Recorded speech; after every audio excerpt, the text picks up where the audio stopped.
Did Japanese prisoners of war, men raised to believe surrender was worse than death, actually break down in tears the first time they tasted an American hamburger and a bottle of Coca-Cola? The answer is yes. And the story behind those tears is one of the most astonishing, least known chapters of the Pacific War. Between 1944 and 1946, over 5,400 Imperial Japanese Army and Navy personnel were held as POWs on the U.S. mainland, the only enemy prisoners whose culture of Bushido made captivity itself a living death. Yet in camps from the Arizona desert to the Louisiana bayous, something extraordinary happened when these warriors tasted American plenty for the first time. This is the forgotten human story of Japanese POWs in America, and how a simple meal changed everything. Most Japanese soldiers expected execution or torture if captured. The Imperial Army taught that surrender dishonored family, emperor, and ancestors forever. That is why only 5,424 Japanese became POWs in American hands during the entire war, compared to 425,000 Germans. They arrived in small, heavily guarded groups. Survivors of Guadalcanal, Tarawa, Saipan, and Iwo Jima. The main camps were Camp Florence, Arizona, Camp McCoy, Wisconsin, Camp Livingston, Louisiana, Camp Lordsburg, New Mexico, and the high-security stockade at Angel Island, California. Security was ironclad. Triple barbed wire fences, floodlights, machine gun towers every 100 yards, and many guards were Nisei, Japanese-American soldiers whose very presence was psychological torture to the prisoners. Uniforms were orange-dyed denim stamped PW in foot-high letters. Rations, however, followed the Geneva Convention exactly, 4,000 calories per day, more than most Japanese civilians received at home by 1945.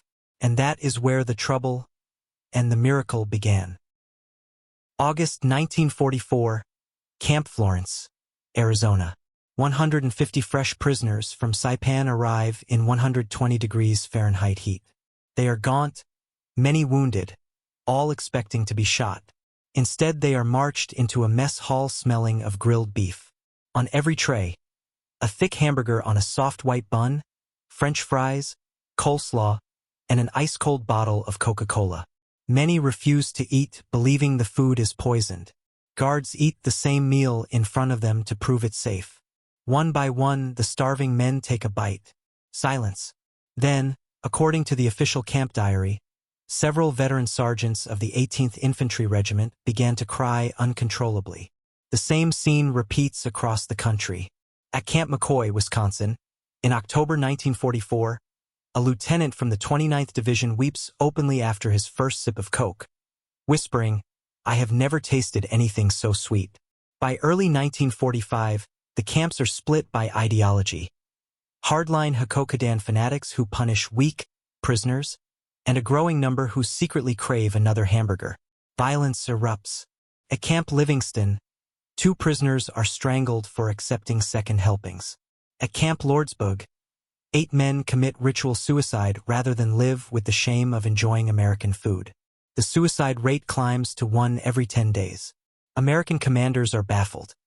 How do you keep men alive who believe tasting pleasure is betrayal? August 15, 1945.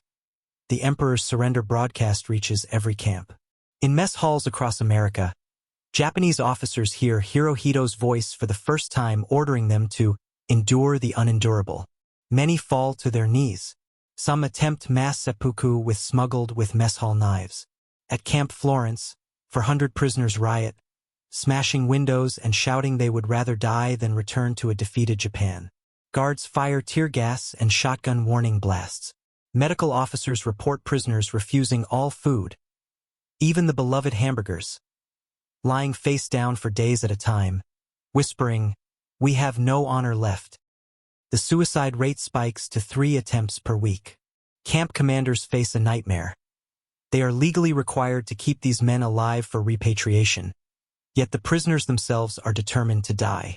Psychiatrists are flown in. Nisei interpreters work around the clock. One doctor writes in his report, "We are not fighting the Japanese army anymore. We are fighting centuries of Bushido itself." Autumn 1945. A handful of quiet acts pierce the darkness. At Camp Hearn, Texas, Nisei Interpreter Sergeant Richard Sakakita sits every evening with Lieutenant Masao Yamamoto, a former Hakokudan enforcer whose entire family perished in the Tokyo firebombing. One night, Sakakita simply places a hamburger and Coke in front of him and says nothing. Yamamoto eats.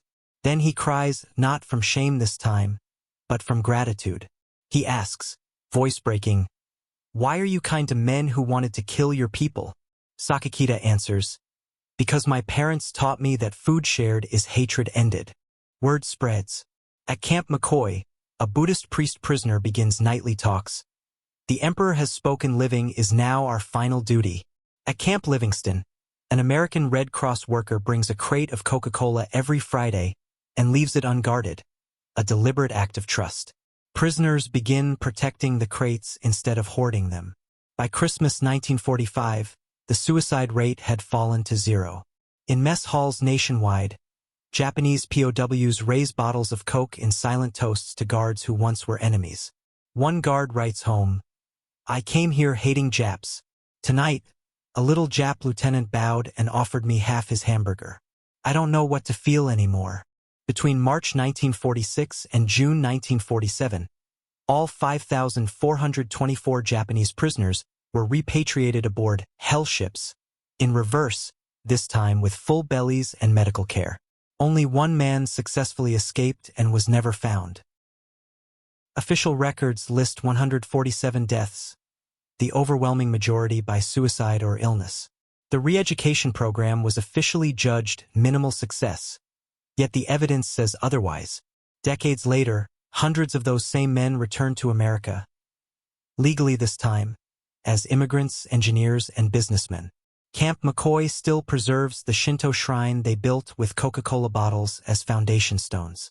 In 1995, surviving Nisei interpreters received the Presidential Unit Citation for saving more Japanese lives through conversation and Coca-Cola than any battlefield victory.